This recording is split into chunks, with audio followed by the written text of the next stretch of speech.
kritik dari mantan presiden kepada presiden itu bagian dari demokrasi.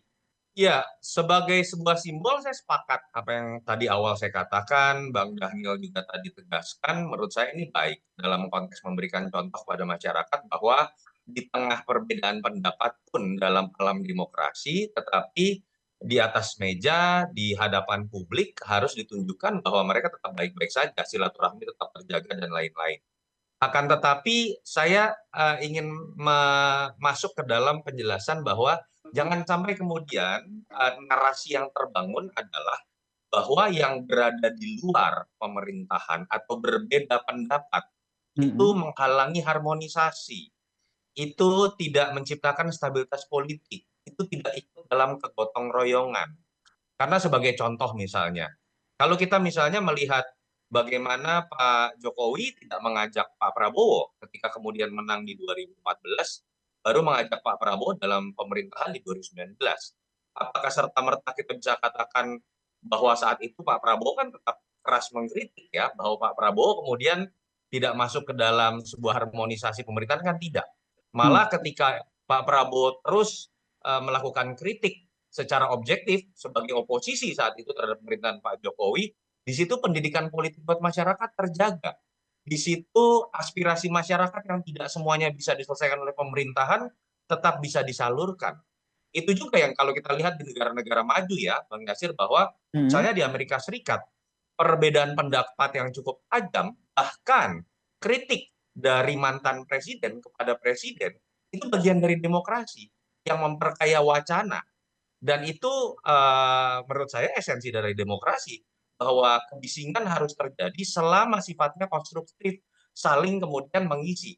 Jadi ini yang menurut saya jangan sampai dicampur adukan bahwa kemudian orang melihat yang Mhm. partai yang nanti tidak mau bergabung ke dalam pemerintahan, itu seakan-akan partai yang sifatnya konfliktual, tidak ingin membawa perdamaian, enggak. Demokrasi itu malah menginginkan adanya sebuah Mhm. antitesa, menginginkan ada suara yang berbeda, entah dalam konteks ini partai, entah dalam konteks tokoh, atau dalam konteks bahkan perbedaan pendapat di antara presiden dengan mantan presiden selama niatnya adalah baik dan bukan untuk saling menjatuhkan.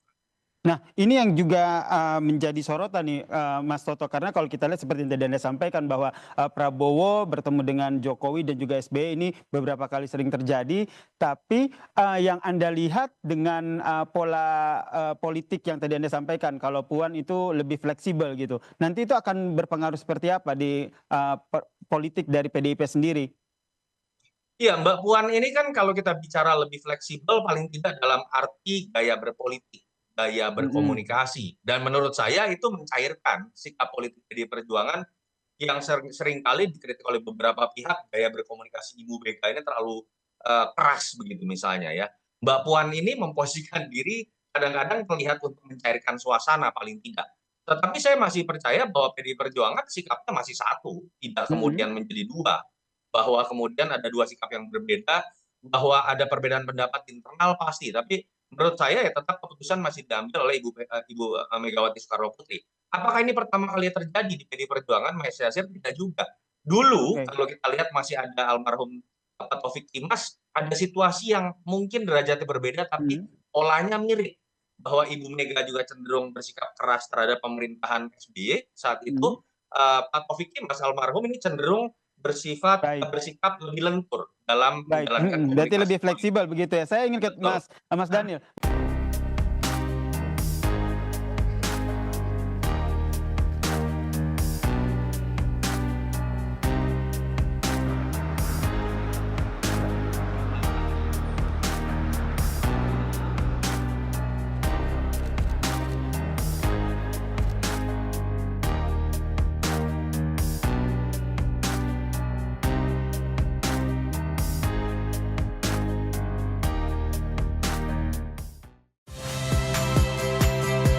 Saya Priska Clarissa. Saksikan program-program Kompas TV melalui siaran digital, pay TV, dan media streaming lainnya. Kompas TV, independen, terpercaya.